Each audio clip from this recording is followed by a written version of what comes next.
This is Chicago's Morning Answer with Dan Proft and Amy Jacobson on AM 560. The Answer.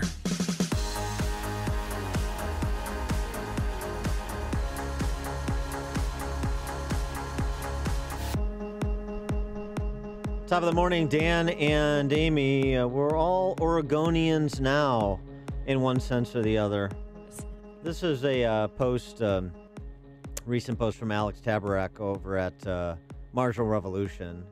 He's an economist. He runs a site with Tyler Cohen, George Mason University economist, economics professor. Good stuff. Great site.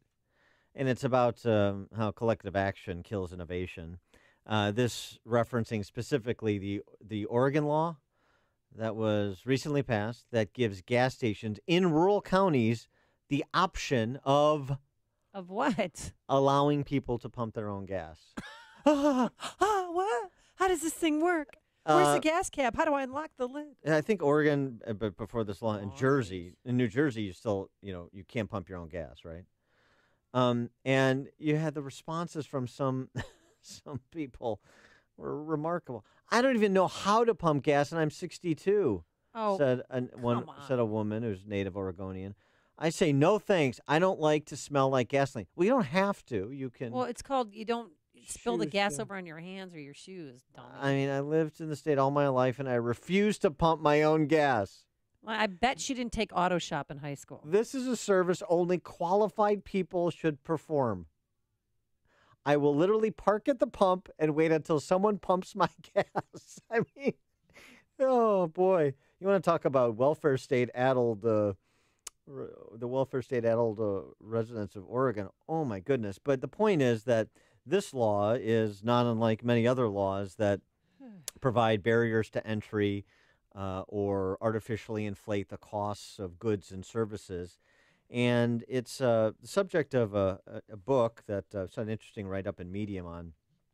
The book is by Brink Lindsey and Steve Tellis. It's called The Captured Economy. We spent a lot of time talking about getting government out of the way. We also need to get government out of the corner of those in power, the wealthy, and who they serve by erecting barriers to entry and otherwise incentivizing rent-seeking behavior. And for more on the captured economy, we're pleased to be joined by the aforesaid Brink Lindsey, author of The Captured Economy. Brink, thanks so much for joining us. Appreciate it. Thanks so much for having me. So, we celebrate the likes of, the nation's, I think he's the nation's number one welfare queen. And that, of course, would be Elon Musk and Tesla. We celebrate these public-private partnerships and public investment in public goods and regulations to ensure public safety. And it seems to me, from some of the write-ups I've read, that you're suggesting that that is none of those things and that approach with respect to government is in advance of the public's good in a material way. I think when we use the word regulation, we mean it in two different ways. And your Oregon example you led off the segment with is a really good illustration of that. On the one hand, what most people think about when they think about regulation is laws that protect health, environment, safety, the workplace, that impose costs on existing businesses to advance other public policy goals, a clean environment, a safe workplace, et cetera. Now, you have those regulations are the subject of a long-standing ideological dispute. So progressives look at those regulations and they see public-spirited laws protecting consumers and workers.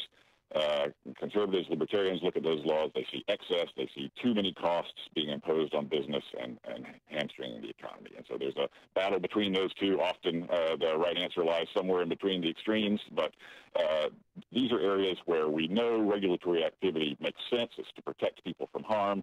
The question is, how far have we gone?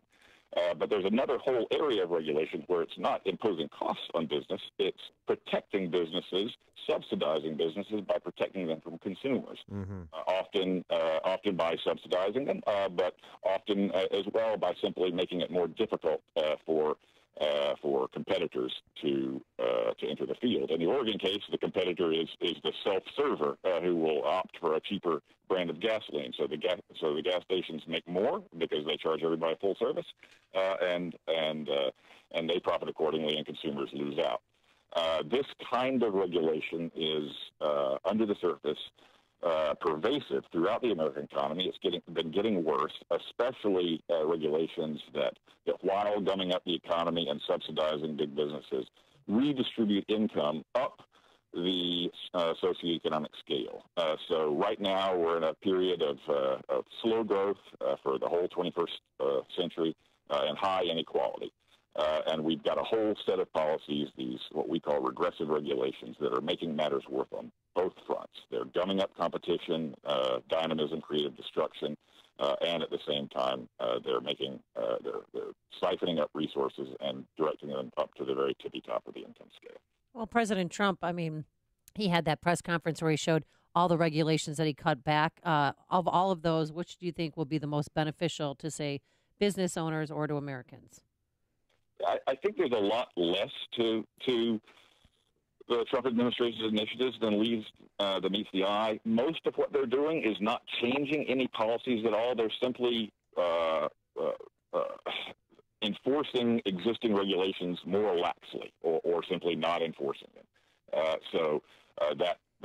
If those regulations are bad ideas, then not enforcing them for a while gives temporary relief, but the next occupant of the White House may have different ideas, and we'll go back to the prior status quo. So there's not much permanent change on that front.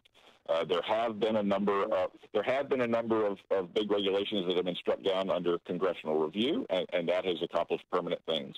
But all of this, again, all of the Trump administration deregulatory activity is focused on that first kind of regulation, health, safety, environmental regulations. They've done nothing on the other side, with the crony capitalism regulations. In fact, they're certainly angling to make those worse, particularly through a big ramp up in protectionism and import barriers. Well, and so much of this also is a state and local issue when you're talking about barriers to entry.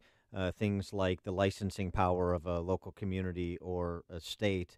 And of course, there are these examples that have been bandied about for some time, like the hours of training required in places like Illinois to become a hairstylist or a hair braider, the barriers to entry for kind of the lower income entrepreneur to get a start in her chosen profession, and the state intervening to kind of protect institutional interests effectively, not where they say it's in advance of public safety, but it's really just in advance of institutional interests. Yeah, in our book, we look at both federal regulatory policy and state and local regulations, and there's a lot of mischief and a lot of action going on at the state and local level. A lot of the media attention tends to focus on Washington, so we are actually better informed about shenanigans going on in D.C.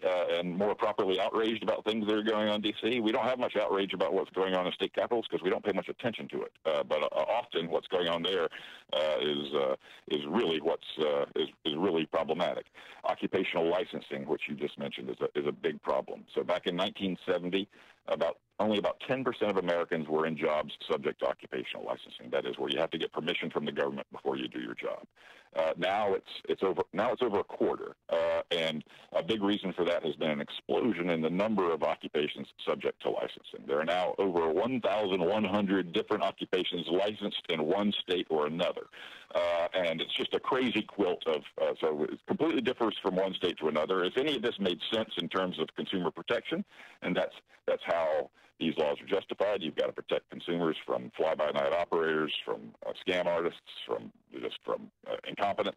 But if there were any evidence of like real sort of information asymmetries where consumers couldn't figure out the difference between good and low-quality service, then you would see the same occupation is regulated in state after state. But what we see is nothing like that. What we see is regulations differing from state to state depending on how powerful different lobbies are in different states. So we've had this big increase in rigidities that make it harder for people to start their own businesses and to enter these different professions. And the regulations that do best job of, so none of these do a very good job of protecting consumers. They do a pretty good job of raising incomes of people in the licensed occupations by restricting the supply of people in that field. And they do the best job at the very top. So lawyers and doctors and dentists benefit most from occupational licensing. And they are, so doctors and lawyers between them make up 25% of the top 1%. And their earnings are exaggerated by these restrictions.